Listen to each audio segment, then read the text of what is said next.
The moment they vaporized Ambassador Thorn in front of the entire galaxy, they forgot one thing: humans don't retaliate. They escalate. Now the stars burn, the void screams, and Commander Elias Voss is coming. And he didn't bring peace. He brought the Annihilation Protocol. They thought killing one man would break us. They thought wrong. The Grand Hall of Stars pulsed with artificial light, casting long shadows over the alien delegates seated in silent judgment. Ambassador Rafe Thorn stood tall, eyes scanning the council chamber, unflinching beneath the weight of centuries-old empires. His voice cut through the air, steady, unyielding. Humanity demands equal representation. No more backroom decisions. No more puppet strings. Murmurs echoed across the hall. The Archon, a mass of circuitry and cold logic housed in a humanoid shell, rose from the central dais. You come here with demands? The Archon's voice was mechanical, devoid of doubt. You bring chaos to order. Emotion to logic. You are unfit. Thorn didn't flinch. We brought survival. We earned our place. A flick of the Archon's hand. A beam of pure energy tore through Thorn's chest. He was gone before he could hit the ground. Silence followed. Then, slowly, a low hum of approval from the council. Back on Earth, in the war room of the mobile dreadnought Cerberus, Commander Elias Voss watched the transmission without blinking. Around him, officers waited breathless. They did it, one whispered. Voss stood, stretching his neck with a crack. Activate Annihilation Protocol. No hesitation. No debate. The order spread like fire. You're really going to do it? Captain Hurst said, eyes wide. Voss turned, the edge of a grin tugging at his scarred face. They just killed our voice. Time to let them hear our roar. Within hours, Earth's fleets were in motion. Massive ships shifted from defense to offense, weapons powered by stolen singularities charging in unison. But Voss wasn't aiming for war. Not yet. He wanted fear. First stop, the Velkar Relay. A linchpin of Council communication, orbiting a dead star. As Cerberus and its escorts dropped from hyperspace, alarms lit across the Council systems. Council fleet inbound. Hurst called out. Let them come. Voss tapped into the comms, grinning. Broadcast. The channel opened, connecting to every Council-controlled frequency. To the so-called leaders of the stars. You took one of ours. Now we take everything. Static answered. Then the voice of Admiral Tal, a reptilian elder with scales like obsidian. You dare threaten the Council? No, Voss said. I promise. The human fleet struck first. Not with guns, but with data. Viral codes infected the relay, warping signals, turning the Council's own systems into chaos machines. Confusion spread like wildfire. Deploy wrath spores, Voss ordered. Dozens of torpedoes launched, cracking open in space. Microscopic organisms, engineered to feed on alien biology, swarmed through hull breaches, dissolving everything in their path. The Council ships faltered, crews screaming through open channels. Tal's face appeared again, blood streaming from his mouth. You are monsters! Voss leaned in, voice low. We learned from the best. The battle ended in minutes. The relay, now a twisted ruin, floated aimlessly. Voss stood at the observation deck, watching debris scatter. This was just the start, he muttered. Back on the Cerberus, the crew worked in near silence, the weight of what they had done settling over them. Yet no one questioned. No one hesitated. The line had been crossed, and there was no turning back. Hurst approached, hesitating before speaking. You think they'll listen now? They'll scream first, Voss replied. Then they'll listen. A message arrived from Earth Command, green light for further strikes. No limits. Voss smiled. Next, he targeted supply lines, crippled trade routes, sowed rebellion among lesser Council species. He wasn't just fighting battles, he was rewriting the rules. And the Council, so used to order, didn't know how to fight chaos. In a hidden chamber on a distant Council world, the Archon watched the reports pile in. Systems failing. Allies defecting. fear spreading. Humanity is a plague, the Archon said. And yet the plague spread. The stars over Varan 6 didn't shine, they bled. Commander Elias Voss stood on the bridge of Cerberus, eyes locked on the council outpost spinning below. His hands rested behind his back, a calm storm in the center of the command deck's chaos. Reports streamed in, fleet movements, planetary shields, defensive positions, but Voss didn't need them. He already knew how this would end. Status? He asked without turning. Shields active, Council fleet stationed in low orbit, Hurst replied. Standard defense pattern, nothing special. Voss smiled. Good. Let's break the pattern. He stepped forward, his voice sharp and clear across the comms. All units, this is Voss. Target their orbital grid. Kinetic strikes only. No lasers, no EMPs. Let them feel the impact. The order went out, and within moments, the silence of space shattered. Massive tungsten rods, launched from Earth's dreadnoughts, fell like divine judgment. Each strike punctured the atmosphere, leaving trails of fire before slamming into the outpost's defenses. Explosions rippled across the shielded cities, cracking their energy barriers like glass under a hammer. Shields holding, Hurst reported. Barely. Then we go in, Voss said. Drop pods, full division. Hit their command center. The Marines didn't wait. Across the fleet, pods fired from launch tubes, punching through the stratosphere at impossible speeds. Inside, human soldiers braced for impact, faces lit by the glow of vengeance. Voss watched them descend, then tapped into the Council's open frequency. This is Commander Voss. You took one man. We're taking a world. You want mercy? Look for it in the rubble. No reply. Just static and the distant hum of planetary alarms. On the surface, chaos reigned. Human troops hit the ground hard, smashing through the outer districts with brutal efficiency. Voss's voice followed them through their comms, steady as the gunfire. Secure the command center. No delays. Resistance was fierce. Council guards fought with desperation, their technology superior, but their tactics rigid. They weren't prepared for humans, their unpredictability, their sheer audacity. Inside the heart of the city, Captain Rain kicked open the doors to the Council's command bunker. Her team flooded in, weapons hot, cutting down defenders with precision. The Council's governor, a pale, multi-limbed creature, cowered behind a data terminal. Stop! We surrender! It shrieked. Rain didn't flinch. Too late. A shot rang out.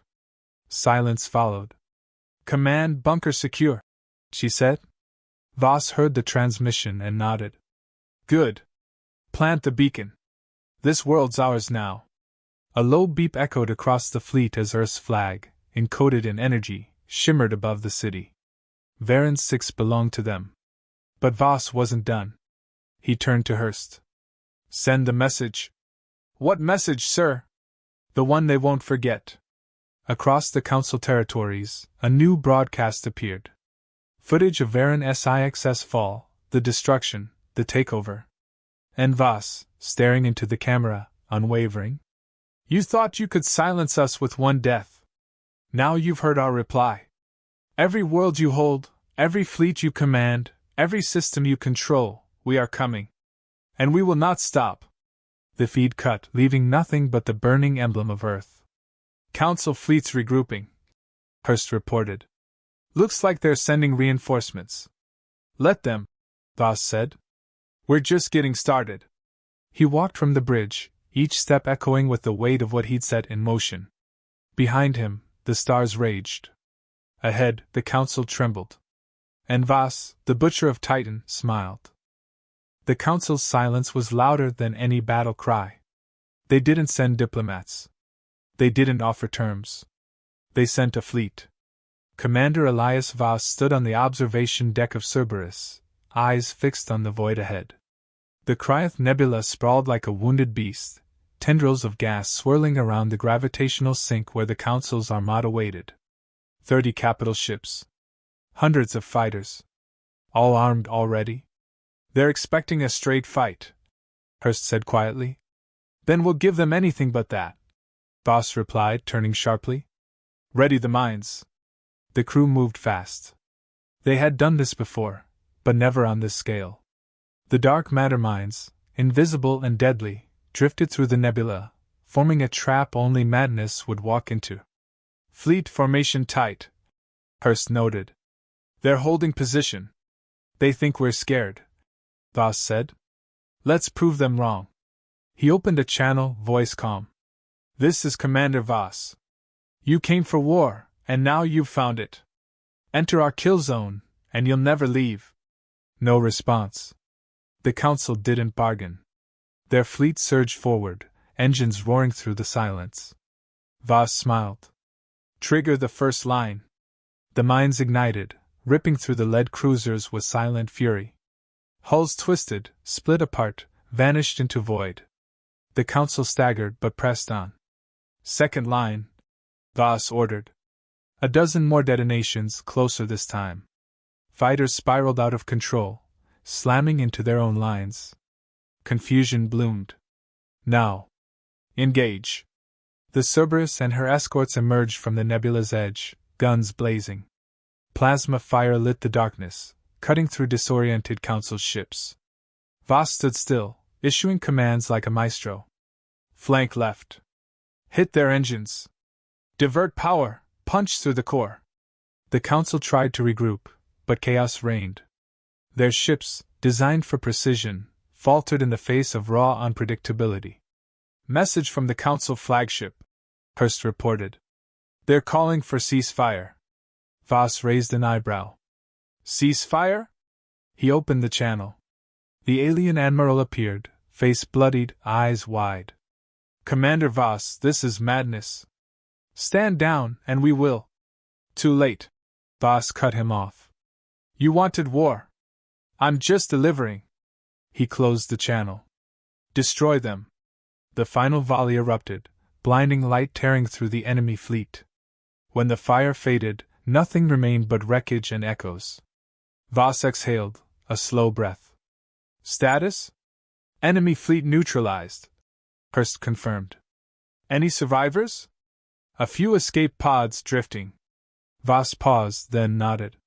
Let them drift. Let them tell the others what they saw. He turned away, already planning the next move.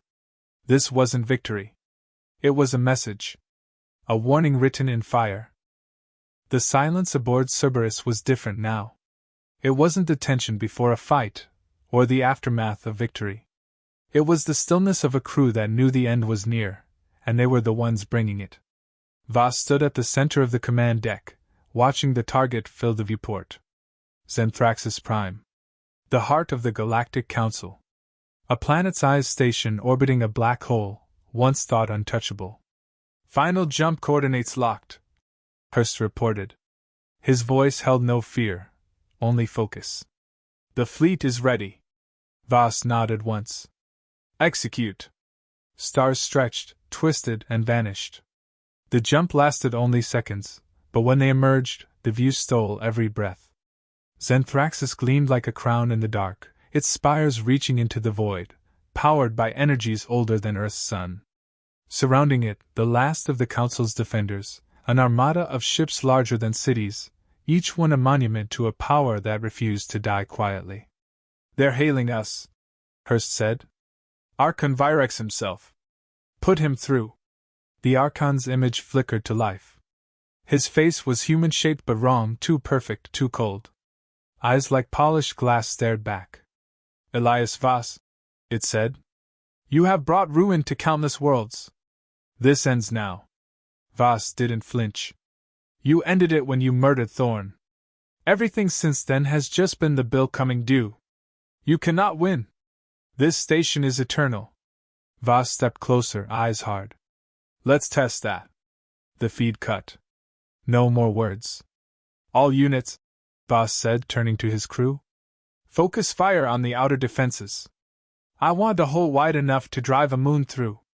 The battle began with a fury no one could have expected. Earth's fleet surged forward, flanked by defected Council ships that now bore human colors. Explosions lit the void, metal and plasma tearing across the sky. Xanthraxis fought back with everything it had, graviton beams slicing through destroyers, pulse cannons that cracked holes like eggs. But the human ships didn't stop. They couldn't. Shield grid weakening, Hurst called out. One more push. Ram it, Voss ordered. A silence followed, then a chorus of affirmations. One of Earth's heavy cruisers accelerated, engines burning white, and slammed into the shield at full speed. The impact shattered the barrier, leaving a gaping wound in the station's side. Boarding teams, go, Voss commanded. Take me to the core. Inside the station, the fight was no less brutal. Marines swept through corridors, clearing room after room, bodies falling on both sides. Voss moved with them, rifle in hand, cutting down anything that stood in his way. He wasn't here to lead from the rear. This was personal. They reached the central chamber, a vast cathedral of light and machinery. At its heart, the Archon waited, flanked by guardians of steel and flesh. You could have ruled, Virex said. Humanity had potential. But you chose destruction. No, Voss replied, stepping forward. We chose freedom. The fight was fast, savage. Voss didn't hesitate, didn't think. He fired, moved, struck. The Guardians fell, one by one.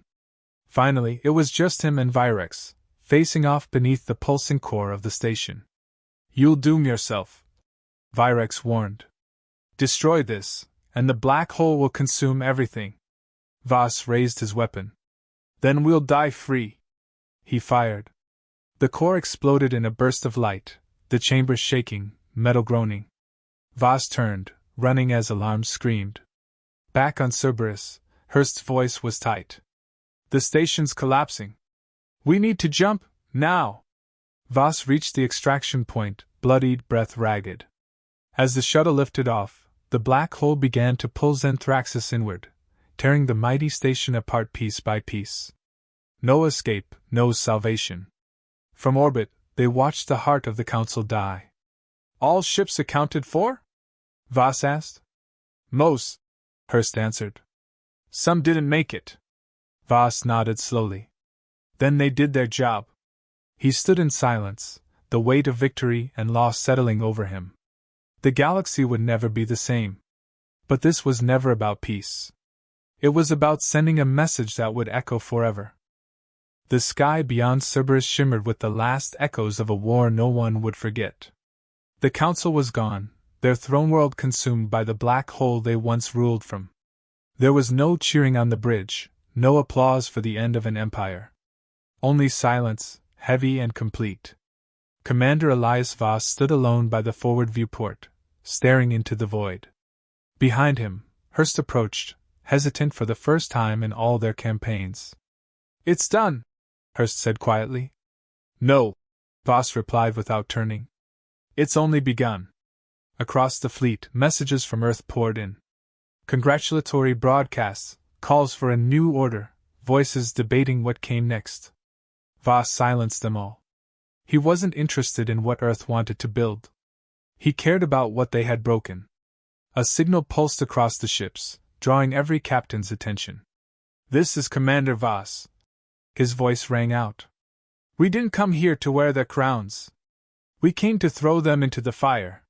He paused, the weight of what he would say next pressing down. The Council is no more. Their laws, their chains, their order gone. We do not replace it. We do not rebuild what we destroyed. From now on, every world, every people, stands on its own. Fight, survive, or fall. The galaxy is free to choose. The silence that followed was longer than any battle. Then one by one, ships acknowledged. No resistance. No questions. Hurst stepped beside him. You really think they'll stand on their own? They'll have to. Voss turned from the stars. Or they'll learn why we did what we did. Reports came in of scattered Council remnants, splinter groups fighting for control of dead systems. Voss didn't send orders to pursue. He let them burn each other out. The age of empires was over. Let chaos remind them. But not all was broken. Among the debris of war, something new stirred. The species once shackled by the Council began to rise, some reaching out to Earth, others standing alone for the first time in centuries. A message arrived from the Carney swarm, now self-ruled. No demands, no threats, just a simple statement. We remember who broke our chains. Voss didn't answer. He didn't need to. Weeks passed. The fleet held position near the ruins of Zenthraxis, a symbol to all who watched. Some came to see it, to believe it. Others kept their distance, fearful of what humanity might do next. On the bridge, Hurst handed Voss a final report. All systems stable. No major resistance. Earth Command wants us home. Voss looked at the paper, then dropped it to the floor. Tell them we're not coming back. Not yet. Where then? Out there. He pointed to the stars. We keep watch. We make sure no one tries to build another council. Hurst nodded slowly. Guardians? No. Voss shook his head. Reminders. The ship's engines hummed, the fleet turning away from the wreckage of power, setting course for uncharted space. They left no monuments, no claims, only the truth etched in the hearts of every world. Humanity did not conquer. They ended those who thought they could. As Cerberus slipped into the darkness, Voss closed his eyes, the final words of Thorn echoing in his mind. Make them see us. Now they had. And they would never forget.